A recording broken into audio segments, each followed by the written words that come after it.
Hello అండి, good evening. అందరూ ఎలా ఉన్నారు?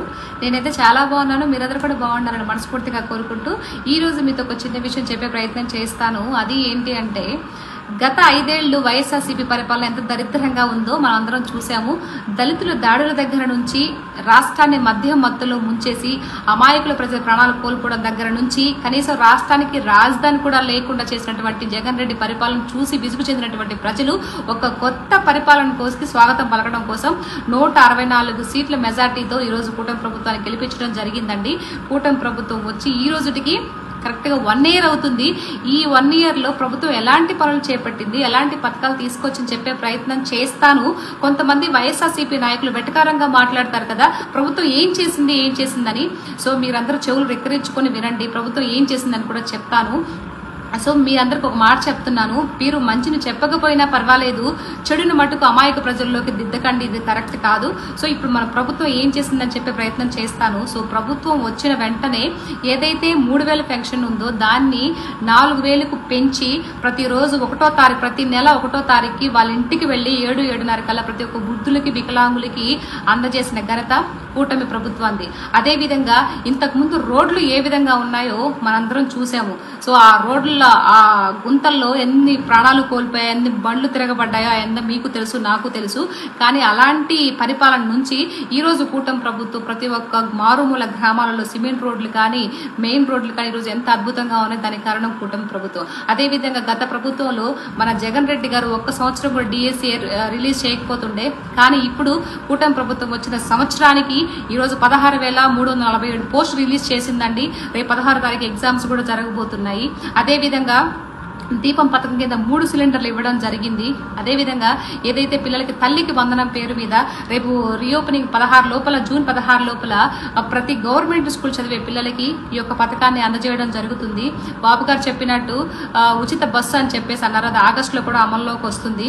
విశాఖ హక్కు ఆంధ్రుల హక్కు అని ఏదైతే మన విశాఖ స్టీల్ ప్లాంట్ ని ప్రైవేటీకరణ చేయకుండా ప్రభుత్వం, కూటమి ప్రభుత్వం ఎంతో చాకచైతే చూపించిందండి. సో అదే విధంగా మన విశాఖకి రైల్వే జోన్ తీసుకొచ్చేసింది. ఇంతకు ముందు జగన్ రెడ్డి పరిపాలనలో మన ఆంధ్ర రాష్ట్రాన్ని గంజా ఎలా పెట్టి పోషించేశాడో, ఎంతమంది అమాయకులు ప్రాణాలకి పోవడానికి కారణమయ్యాడో అలాంటి కట్టుదిట్టం చేసిందండి. ఒక లీగల్ టీంను ఏర్పాటు చేసి ఈ రోజు ఎవరైతే ఇలాంటి మాదక ద్రవ్యాలని ఇది చేసే ఇదిలో వాళ్ళని, ఎలాంటి వాళ్ళైనా సరే, ఎంత పెద్ద వాళ్ళైనా సరే ఎత్తుకుపోయి లోపల పడేసే స్థితిలో ఈ రోజు ప్రభుత్వాన్ని అంత కట్టుదిట్టం చేసిందనమాట. సో హ్యాట్సప్ చెప్పాలి. అదే విధంగా ఏదైతే మనం ఎప్పటి నుంచో కలలు కంటున్నామో ఆంధ్ర రాష్ట్రానికి రాజధాని అమరావతి అని ఈరోజు తిరిగి మళ్ళీ పనులు చేపట్టారండి. మన నరేంద్ర మోడీ గారు కూడా వచ్చారు, మీకు తెలుసు. సో తర్వాత అదే విధంగా మన యొక్క అమరావతి కాదు, పోలవరం కూడా కంప్లీట్ పనులు కూడా మళ్ళీ తిరిగి మొదలుపెట్ట జరుగుతున్నాయన్నమాట. సో ఇంకొక విషయం ఏంటంటే, మనం ఎంతో పవిత్రంగా కొలిచేటువంటి తిరుపతి దేవస్థానంలో అన్న ప్రసాదాలను కూడా కల్తీ కాకుండా ఈరోజు ఎంత నీట్ గా ఉందో తిరుపతి, మీరందరూ చూస్తూనే ఉన్నారు. ఆల్రెడీ నేను కూడా చూసొచ్చాను, అంత అద్భుతంగా ఉందన్నమాట. అదే విధంగా ఎవరైతే టెంపుల్లో పనిచేసే వాళ్ళు మన హిందువులు అయి ఉండాలని ఒక చట్టాన్ని తీసుకొచ్చారు, ఒక జీవో కూడా పాస్ చేశారు. సో ఈ రోజు అంత అద్భుతంగా ప్రభుత్వం ముందుకెళ్లిపోతూ ఉందన్నమాట. ఇంతకు ముందు జగన్ రెడ్డి రాగానే అన్నా క్యాంటీన్ ఎలా అయితే మూసేశారో తిరిగి ఈ రోజు ఓపెన్ చేసి ప్రతి పనులకి బయటకు వచ్చిన వాళ్ళు కూడా 5 రూపాయలకి ఈ రోజు భోజనం చేస్తున్నారండి. తిరిగి అన్నా క్యాంటీన్ కూడా ఓపెన్ చేశారు. సో 1 ఇయర్ లో ప్రభుత్వం ఇలాంటి పనులు చేసిందంటే ఇంక రానున్న 4 సంవత్సరాల్లో ఇంకెంత ఇది చేస్తుందో మీరు అర్థం చేసుకోండి. మీరు ఏదైతే సీట్ దగ్గరుండి గెలిపించారో, మీరు స్వర్ణాంధ్రప్రదేశ్ చూడాలనుకున్నారో, మీ యొక్క కళ నిజమైపోతుంది. నేను నమ్ముతున్నాను, మీరు కూడా నమ్మండి. సో నేనైతే ఏమనుకున్నా, భగవంతుడి దయ వల్ల మన డిప్యూటీ సీఎం గారు కానీ, మన చంద్రబాబు నాయుడు గారు కానీ, నరేంద్ర మోడీ కానీ వీళ్ళందరికీ ఆరోగ్యాలు భగవంతుడు మంచిగా ఇవ్వాలని, వీళ్ళ యొక్క పరిపాలనలో రాష్ట్రం ఇంకా అభివృద్ధి చెందుతూ ముందుకు వెళ్లాలని చెప్పేసి కోరుకుంటున్నానండి. సో మీరు కూడా కోరుకోండి.